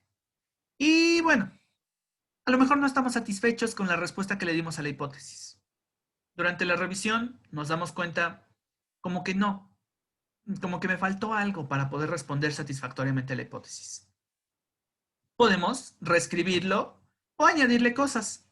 Bueno, reescribir el texto o añadirle más ideas para demostrar satisfactoriamente la tesis que queremos demostrar, ¿vale? Es decir, para responder a la hipótesis y presentar una tesis sólida, bien argumentada. Entonces, nos permite precisamente comprobar si respondimos nuestra pregunta de investigación. A lo mejor cuando lo redactamos por primera vez, cuando redactamos el borrador, pensamos, ay, pues así quedó chido, ¿no? Pero cuando lo leemos otra vez, nos damos cuenta que no quedó tan chido. Nos damos cuenta que nuestra respuesta fue incompleta, que no tratamos el tema con la profundidad necesaria, por ejemplo, que nos faltó información, que nos faltó investigar más. Bueno, podemos revisarlo y reescribirlo para completar esta redacción. Entonces, esa es la revisión. Ahora, la reescritura. Algo muy importante sobre la reescritura. Tenemos que reestructurar secciones del texto que tengan errores o que no sean afines a su intención comunicativa. ¿Qué significa esto? La intención comunicativa es ahora sí que el propósito que tiene el texto, la intención que queremos, la intención que tenemos con el texto, qué queremos comunicar. Entonces, a veces, por ejemplo, cuando redactamos, em, a veces no, a veces, a veces nos basamos un poquito en un lenguaje que es inadecuado. Les mencionaba que los textos académicos usan un lenguaje formal, ¿no? Pues a veces a la hora de redactar cometemos ciertos vicios del lenguaje y podemos emplear un lenguaje quizá muy coloquial, ¿no? Muy vernáculo. La revisión nos permite cachar este tipo de secciones y la reescritura pues nos permite volverlos a poner en un lenguaje más adecuado a la intención comunicativa. La intención comunicativa aquí es informar o argumentar, entonces el lenguaje tiene que ser formal. Entonces, pero muchas veces, por ejemplo, bueno, si cometemos errores ortográficos, pues fácil, ¿no? Ponemos la puntuación por ejemplo, la acentuación de la forma correcta. Ponemos la palabra con la letra correcta. Fácil. Pero si cometemos errores gramaticales, pues a lo mejor solo afectan a una oración. Reescribimos esa oración y listo. Ya se lee de forma correcta. Pero si cometemos errores de redacción o si queremos cambiar la redacción de un texto, hay que fijarse que al reescribirlo no perdamos coherencia ni cohesión, ¿vale? Y esto a veces implica reescribir más de lo que pensamos que hay que reescribir. Es decir, si vamos a cambiar una sección o añadir una idea en medio de un párrafo, a lo mejor se pierde un poquito la conexión lógica, o a lo mejor hay que darle una nueva estructura a ese párrafo para conectar mejor las ideas. Es decir, hay que darle cohesión y coherencia. Entonces, es muy importante que durante la reescritura cuidemos no perder la cohesión y la coherencia, ¿vale? Entonces, hay que fijarnos que nuestros signos de puntuación y nuestros nexos sigan estando bien empleados a pesar de que le metamos texto nuevo a algún párrafo. Y que las ideas sigan estando bien conectadas y funcionen bien lógicamente, a pesar de que le metamos quizá ideas nuevas o que eliminemos una idea, ¿vale? Entonces, durante la reescritura, tenemos que a veces cambiar secciones enteras del texto, porque el agregarle o el quitarle una idea puede tener consecuencias en el resto de las ideas. ¿Se acuerdan de las ideas secundarias, que dependen lógicamente de la idea principal? Algo que no debemos hacer cuando redactamos es cambiar la idea principal. Tenemos que estar muy seguros de qué es lo que vamos a investigar, porque si cambiamos la idea principal, como todas las ideas secundarias dependen lógicamente de la idea principal, vamos a tener que cambiarlo todo. O sea, vamos a tener prácticamente que escribir otro documento. Entonces hay que tener mucho cuidado con esto, ¿vale? Y precisamente la reescritura se centra más en estos aspectos secundarios y no tanto en los aspectos principales, ¿vale? La idea principal no se puede cambiar porque entonces se cambia todo el texto, se cambia todo, toda la investigación, ¿vale? Ya hay cosas que ya dejan de ser relevantes para la nueva idea. Entonces, la reescritura no cambia la idea principal del texto, cambia todo lo demás, la composición, la redacción, etcétera. Ok, y hablando de la redacción, me faltó mencionarles, ¿cuál es la regla de oro de la redacción de cualquier texto? Excepto quizá en los textos literarios, porque son más libres y son creativos. ¿Cuál es la regla de oro de la redacción? Nunca escriban como hablan. Muy, muy importantes. Muy, muy importante. Nunca hay que escribir como hablamos. La redacción, sobre todo en textos académicos, tiene que emplear un lenguaje distinto, un lenguaje formal, un lenguaje impersonal. Entonces, nosotros hablamos en un lenguaje coloquial, nosotros hablamos con un tren de pensamiento fluido. Incluso yo que les estoy dando clases, si yo fuera a redactar todo lo que les estoy contando, tendría que cambiar el lenguaje. Yo les estoy hablando a veces de una forma muy coloquial, ¿no? Imagínense que yo quiero escribir un manual de redacción y le pongo a mi público, delimitación del tema. Hay que delimitar el tema porque el que mucho abarca, poco aprieta. Este es un lenguaje inadecuado. A esta característica, de hecho, se le llama adecuación, ¿vale? Entonces, el lenguaje tiene que ser el adecuado para la intención comunicativa del texto. Si es un texto que busca informar, tiene que ser un texto que tenga un lenguaje formal e impersonal, ¿sale? Ahora sí que no es una plática. La redacción no es una plática, no estamos hablando con nuestro lector, ¿vale? Entonces, tenemos que tener mucho cuidado. La regla de oro, no escribamos como hablamos. Hay que cambiar el lenguaje a la hora de redactar. Ok, esto respecto a revisión y reescritura. Y el paso final, ahora sí que el final del final, la corrección de estilo. Bueno, hasta aquí hay dudas, comentarios, algo, lo que sea.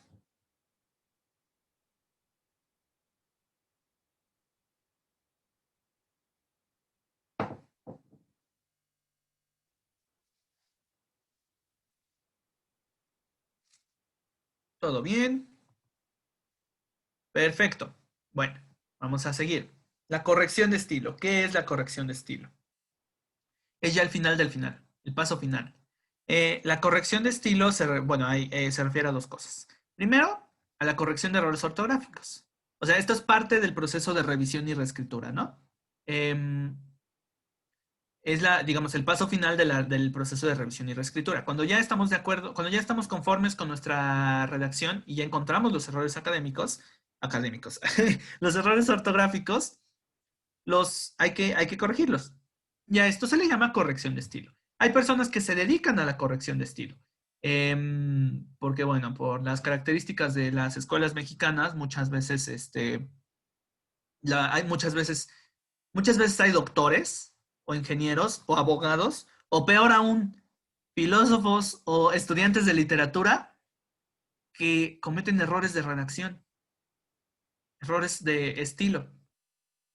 Y las personas que se dedican a la corrección de estilo corrigen estos errores, ¿no? Digo, no es tanto una falta del... A veces es una falta de la persona por no revisar su texto. No, no, y no estoy juzgando como desde la superioridad moral. Yo sé que muchas veces cometí este error. Este, entonces, yo muchas veces cometí este error en mis trabajos académicos. Entonces, esto es algo común, ¿vale? Entonces, la revisión de estilo, por eso tiene que ser, la corrección de estilo, perdón, la revisión, la reescritura y la corrección de estilo, por eso tienen que ser un paso básico de cualquier redacción, ¿vale? Entonces, bueno, cachamos errores ortográficos, palabras mal escritas, falta de signos de puntuación o uso incorrecto de los signos de puntuación. Por ejemplo, si ponemos una coma seguida de una mayúscula, a menos que sea, por ejemplo, un nombre propio, no, este es un error ortográfico, ¿no? Un error, un mal uso de los signos de puntuación. Si ponemos un punto y seguido al final de un párrafo, en vez de un punto y aparte, esto es un error, de un mal uso de los signos de puntuación, ¿vale? Entonces, bueno, esto es un aspecto de la corrección de estilo. Y les digo, hay personas que se dedican a esto. Y de hecho, no es tan mal pagada la corrección de estilo. Esto por un lado. Por el otro es corregir el lenguaje que se va a usar, ¿vale? Es decir, si corregir el lenguaje y corregir el discurso, ¿vale? Si el escrito va a ser un cuento, bueno, tiene que tener un discurso predominantemente narrativo. Si va a ser un ensayo, tiene que tener un discurso argumentativo. Entonces, en la revisión de estilo también podemos cachar errores de discurso. Por ejemplo, si hay secciones del texto en las que estamos haciendo un ensayo, por ejemplo, y a lo mejor hay una sección del texto en la que nos perdimos, así se nos fueron las cabras al monte y en vez de usar un discurso argumentativo nos pusimos a hacer una narración. Puede pasar y es válido. Les digo, el ensayo, sobre todo en la literatura, es una forma libre de expresarse. Pero en un ensayo académico, esto no es tan bueno, ¿vale? Si escriben un ensayo, digamos, de forma más personal, o un ensayo literario, digamos, con intención de ser un texto tal cual literario, esto puede ser válido, ¿no? Que de pronto usemos distintos tipos del discurso. Pero para un ensayo académico, esto no es válido, ¿vale? Los documentos académicos son un poco más estrictos. Entonces, la corrección de estilo nos permite ver si el discurso del texto se adecua a lo que queremos expresar. A lo mejor, y esto suele suceder mucho, a lo mejor estamos haciendo un ensayo en el que tenga que predominar el discurso argumentativo, de nuevo se los recuerdo porque es muy importante, y de pronto en cierta sección del texto nos ponemos a hacer una exposición. A lo mejor toda la mitad de nuestro desarrollo fue una exposición y no una argumentación. Esto es inadecuado. Es una forma del discurso inadecuada para el ensayo. Porque recuerden, el ensayo no es una exposición. Si queremos hacer un texto expositivo, podemos hacer una monografía, no un ensayo, ¿vale? Entonces, todo este tipo de cosas la cachamos cuando corregimos el estilo. Básicamente, el estilo es la forma en la que comunicamos nuestros puntos. Y la forma en la que comunicamos nuestros puntos, la forma en la que comunicamos nuestro mensaje, tiene que adecuarse al mensaje. Si yo si una mamá está intentando regañar a los niños, o un papá, pues digamos, el lenguaje que va a usar no va a ser un lenguaje quizá informal, ¿no? O no sé. O si estamos redactando una carta para un empleador, no vamos a usar un lenguaje informal, ¿no? ¿Qué pasó, licenciado? ¿Qué cuenta? No, pues aquí diciéndole que pues si tiene una chambita, que pues a ver, ¿no? Que considere aquí a su servilleta. Pues no, ese es un estilo inadecuado para la intención comunicativa, porque necesitamos una solicitud de empleo es un escrito formal, y el lenguaje tiene que ser también formal, ¿no? Entonces hay que checar que el estilo en el que nos expresamos sea el adecuado. Y bueno, el estilo es la forma en la que comunicamos nuestro mensaje, ¿ok? Bueno, ¿todo bien aquí? ¿Dudas, comentarios?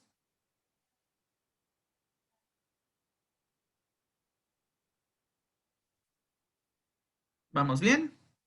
Bueno, se acabaron las diapositivas. Esto era lo último que teníamos que revisar. Bueno, 8:42. Hoy yo creo que vamos a acabar un poquito temprano, dependiendo de cuánto nos tomen las actividades. Eh, Nueva compartición de pantalla. No, este no es.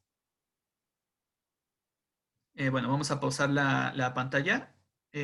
Abrí el texto, abrí el documento equivocado. Bueno, coméntenme. Cualquier cosa que esté cruzando por sus pensamientos. Mientras yo busco el texto que quería y que no he encontrado. Ay, ¿dónde está? Ok. Ya, creo que ya lo encontré. Ejercicios de comprensión de lectura. Digamos, vamos a poner en práctica lo que vimos en la clase pasada. Comprensión. ¿Dónde está? Ay, denme un segundito porque no lo encuentro. Comprensión de lectura, ¿dónde la tengo? Que tengo aquí tengo todos mis materiales desperdigados. Aquí está, la actividad que les quería plantear, que quiero que resolvamos. No nos va a tomar mucho tiempo. Ok. Qué tan bien leen?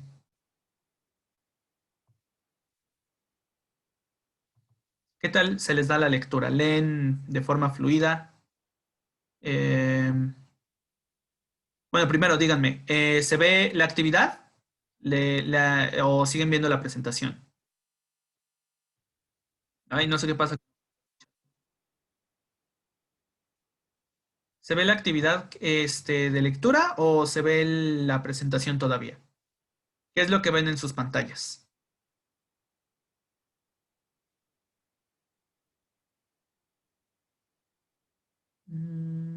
Pum. Ok.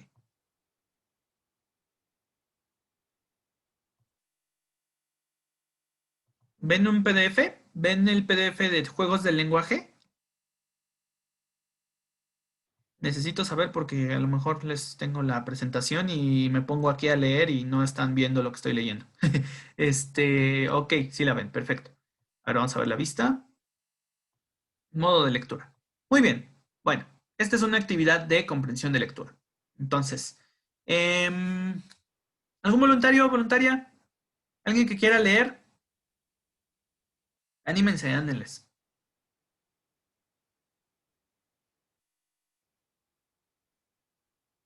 O leo yo. 15 minuticos. Bueno, leo yo. Voy a leer yo. Vamos a empezar. Dice el texto, los juegos del lenguaje. Wittgenstein es un filósofo alemán de nombre súper raro. Bueno, Wittgenstein en Investigaciones Filosóficas inicia la crítica de la concepción descriptiva del lenguaje a la que califica de agustiniana. Sostiene que su defecto principal es creer que la función del lenguaje es nombrar objetos. Sin embargo, ocurre que, por ejemplo, cuando un carpintero está trabajando en su taller y de pronto mira a su ayudante y le dice, martillo. Con esa expresión no le está queriendo decir que hay cierta herramienta llamada así, sino que debe alcanzarle el martillo. Lo mismo ocurre en la vida cotidiana. Si alguien en el salón de clase escucha la palabra tiza, no entiende que el profesor está describiendo la existencia de un cierto objeto denominado así, sino que el profesor está pidiéndole que le alcancen la tiza. Este filósofo sostiene que el significado de las palabras no está dado por la descripción de los objetos que nombra, sino por el uso comunicativo de las mismas en situaciones de la vida cotidiana. Así, una persona al oír un balazo le dice a otra, cielos. Así, si una persona al oír un balazo le dice a otra, cielos, no está representando una cierta entidad, sino una emoción. Y si alguien en esas circunstancias se pusiera a mirar el cielo, simplemente no habría entendido el uso de esa palabra. En otros términos, según Wittgenstein, esta persona no sabría participar en el juego del lenguaje de su comunidad. En efecto, este filósofo denominó el lenguaje que usan las comunidades de hablantes juego del lenguaje, language game. pues cada comunidad de hablantes, al igual que cada juego, tiene sus propias reglas que se establecen al interior mismo de la comunidad. En consecuencia, no hay reglas que valgan en general. Así, la ciencia física tiene su juego lingüístico, de la misma manera que la lógica, pero también los médicos, los mecánicos e inclusive las pandillas. ¿Vale? Entonces, este fue el texto. Ahora vamos a las preguntas. Bueno, ¿todo bien? ¿Lo captaron bien? Ahí dónde está el chat. ¿No fue el chat? ¿Lo captaron bien o quieren revisarlo de nuevo?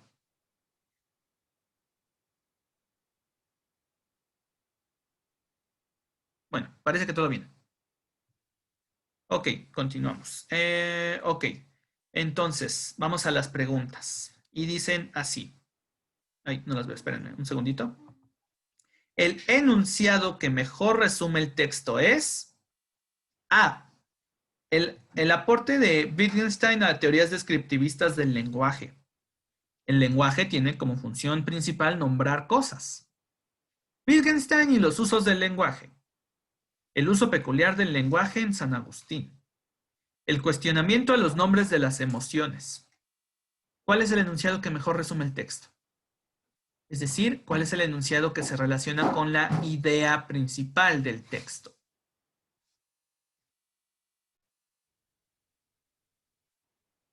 Tenemos un voto por la A.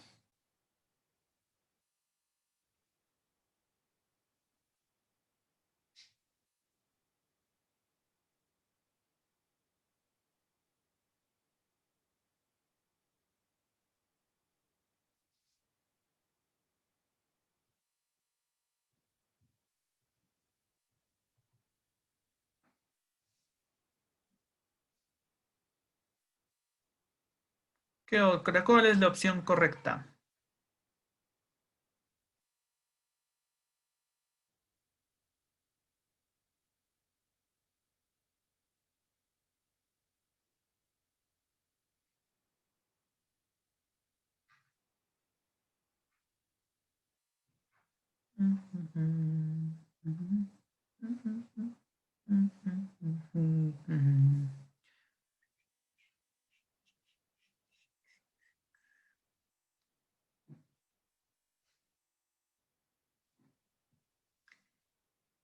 O de plano, tienen su respuesta aquí. O sea, lo importante es que reflexionen y traten de responder el inciso. Ya luego checamos cuál es la correcta y cuál es incorrecta, ¿vale?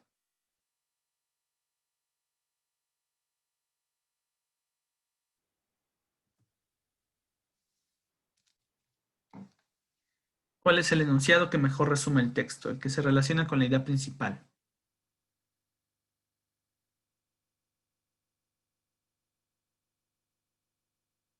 ¿Nadie? ¿Solo Sharon?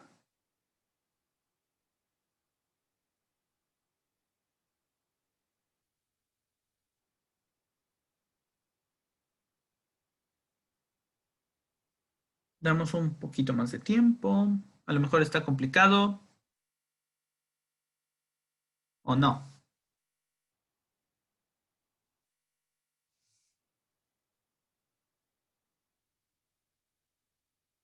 Bueno, parece que no hay más opciones. Ok, vamos a ver. Inciso por inciso. Porfa, participen, ¿vale? Por favor. Inciso A. Aporte de Wittgenstein a teorías descriptivistas del lenguaje.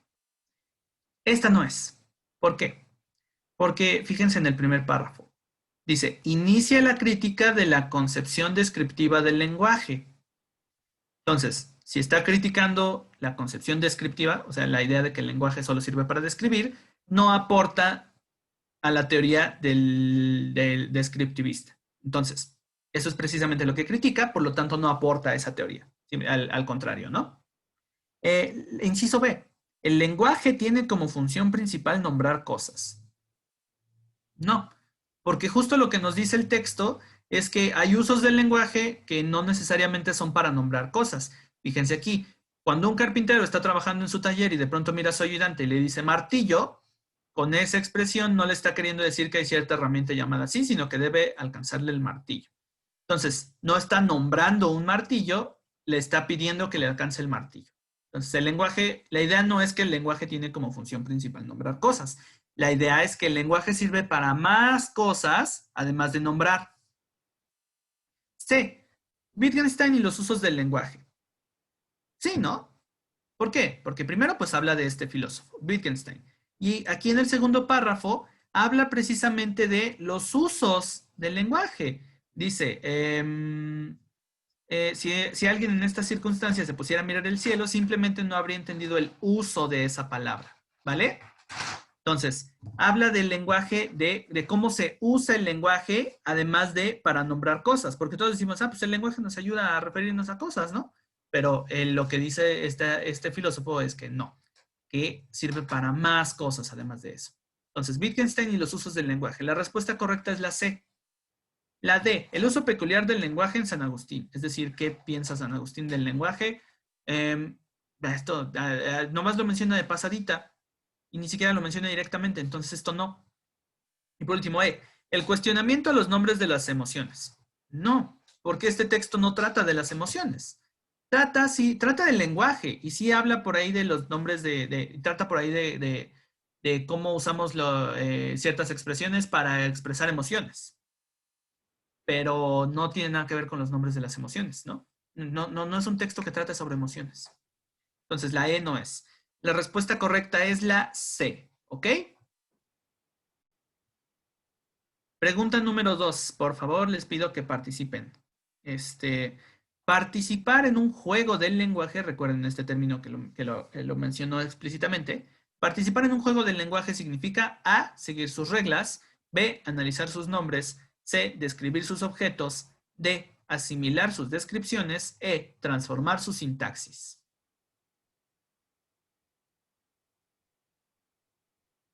Esto está quizá un poquito más fácil.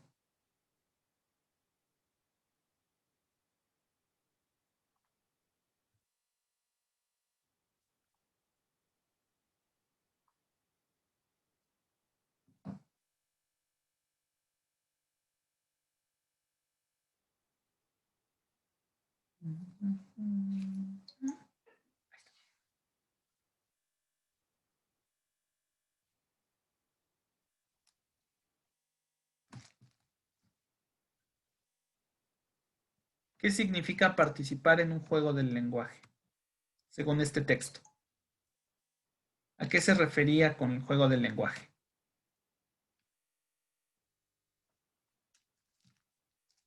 También si no se acuerdan o no lo captaron, bueno, díganme, ¿vale? O díganme si quieren que le regrese al texto o si quieren que quizá lea una sección otra vez. Lo importante es ver que están ustedes poniendo atención, que están aquí presentes, ¿vale? Ay, no se quiere cargar.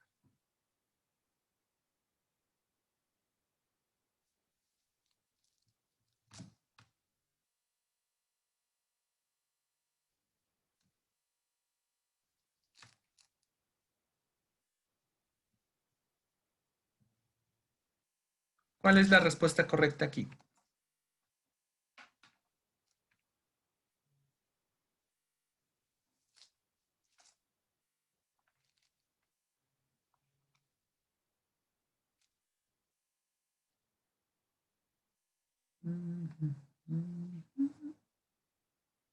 Oh, ni idea. También díganme si está muy difícil o si quieren, solo, pero díganme algo, ¿vale?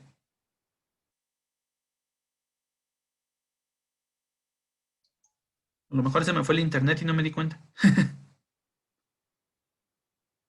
Parece que no. ¿Ni idea?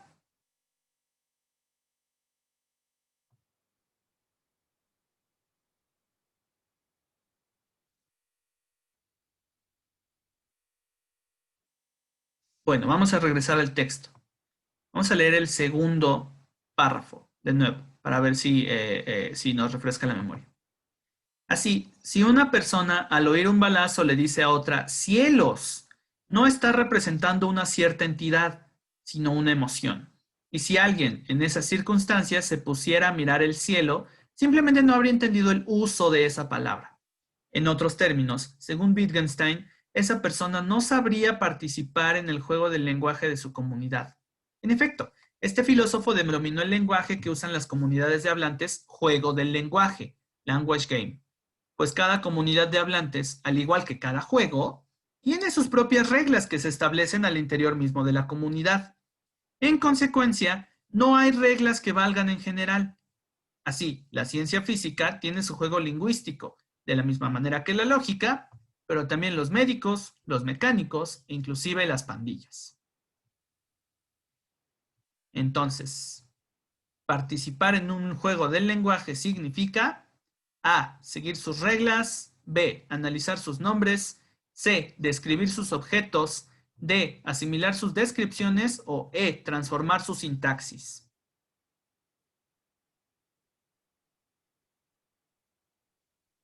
Sharon dice que la A.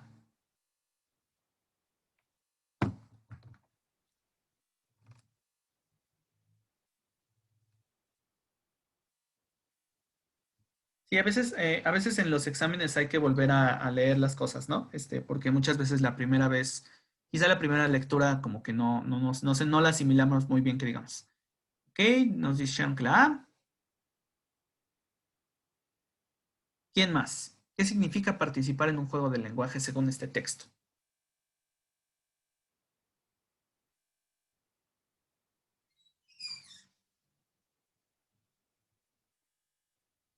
Bueno, se nos está acabando el tiempo, así que vamos a revisar este inciso.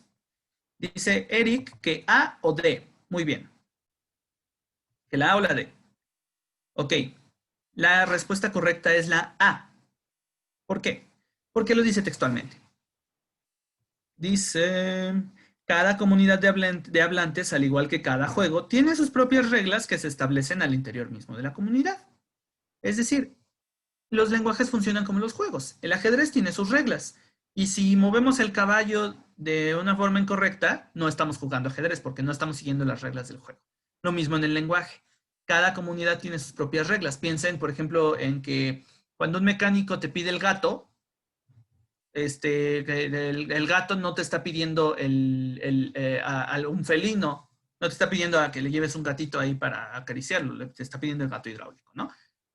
Porque las reglas del lenguaje en ese contexto dicen que la palabra gato se refiere al gato hidráulico.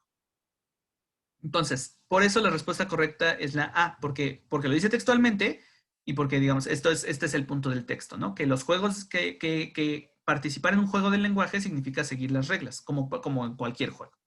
Analizar sus nombres no. ¿Por qué? Porque no tiene, de nuevo, no tiene que ver con nombres y descripciones. Por lo tanto, tampoco es describir sus objetos, ni asimilar sus descripciones. Y la E, transformar su sintaxis. Esta no tiene nada que ver. Nunca, el texto en ningún momento habla de sintaxis. ¿Ok? Bueno, son las 9 en punto. Permítanme tomarles la asistencia. Y bueno, si necesitan ya desconectarse, pues nos vemos para la próxima. Si pueden quedarse unos segunditos más, menos de 5 minutos para checar el último inciso, estaría súper bien, ¿vale? Ay, un segundo porque no. Listo, ya está registrada su asistencia. Y bueno, el último, el inciso 3. Este está muy fácil. De acuerdo con el texto, si una madre va a servir la cena a sus hijos y dice comida, esta palabra supone A, una descripción de los alimentos. B, una llamada a sentarse a la mesa. C, una expresión emotiva. D, un listado de nombres. O E, una referencia a un objeto. Según este texto. Muy bien, Sharon dice la B.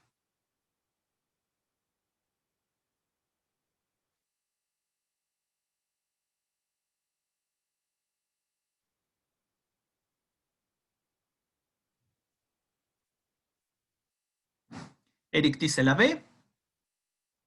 Esta está más fácil, ¿no? Más directa. Muy bien. Bueno, pues sí es la B, ¿no? Y por obvias razones. Lo que nos dice el texto es que el lenguaje tiene diversos usos y que, por ejemplo, si un mecánico dice martillo, quiere que le pasen el martillo y no está diciendo que ahí hay un martillo, ¿no? Lo mismo si la mamá grita comida, pues no es como que esté diciendo, ay, pues ahí hay comida. No, está gritando, bajen a comer. Lo que significa en ese juego del lenguaje, el término comida es bajen a comer, ya está servida la comida, ¿vale? No es una expresión emotiva porque no, la intención de la mamá no es emocionarse, es decir, así, comida. Por ejemplo, si alguien con hambre grita comida, ahí sí es una expresión emotiva, ¿no? No está describiendo la existencia de comida, está expresando su agrado de que por fin encontró comida, ¿vale? Entonces, a eso se refiere esto de juegos del lenguaje. Ok. Según el texto, para Wittgenstein, el significado de las palabras depende de los objetos que se nombran, la sintaxis del texto, una gramática universal, la situación comunicativa o las descripciones exactas. ¿Cuál es aquí la respuesta correcta?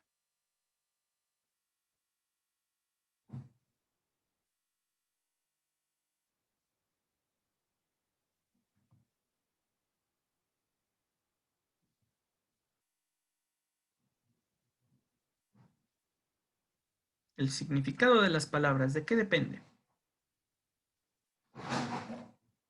Dijeron que que la respuesta correcta es la D.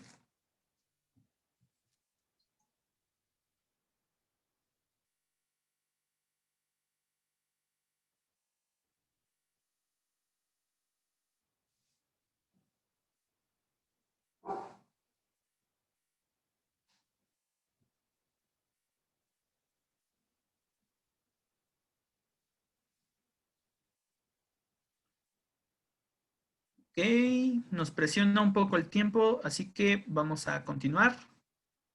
Sí, la respuesta correcta sí es la D. El significado de las palabras depende de la situación comunicativa, es decir, de qué se intenta expresar en una determinada situación, ¿no? De qué, por ejemplo, de si queremos expresar una emoción, de si queremos hacer un llamado, acuérdense de las funciones del lenguaje, ¿no? Si queremos usar el lenguaje de forma referencial, si queremos usarlo de forma apelativa, etcétera, etcétera. Entonces, sí, depende de cada situación las reglas del juego del lenguaje que determinan el significado de las palabras, según este texto. Y por último, número 5. Del texto se colige, es decir, que se deriva, se lee, se infiere, que un juego del lenguaje es A, una teoría semántica universal, B, un conjunto de reglas para la crítica, C, el que usa una comunidad de hablantes, D, una norma sintáctica universal, o E, una descripción objetiva del lenguaje.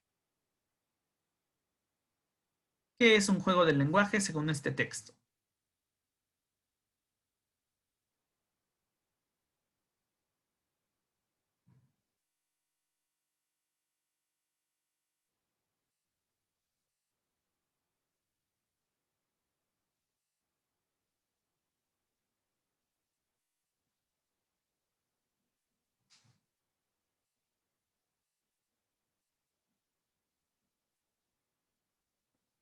E.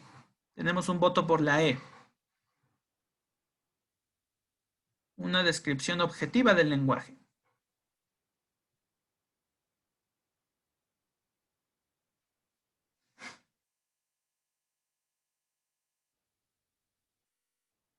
Última oportunidad.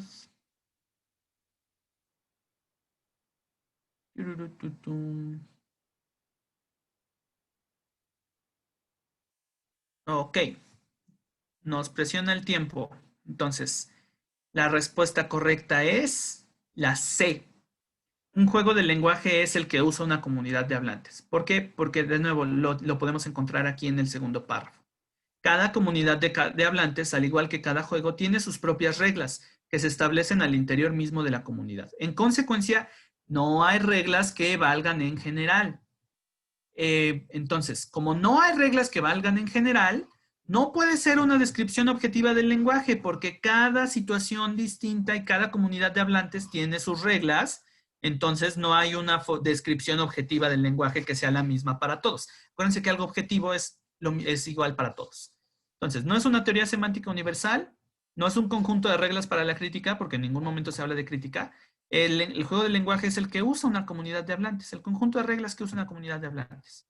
Una norma sintáctica universal, no, porque nunca habla de sintaxis ni nada de eso, ¿vale?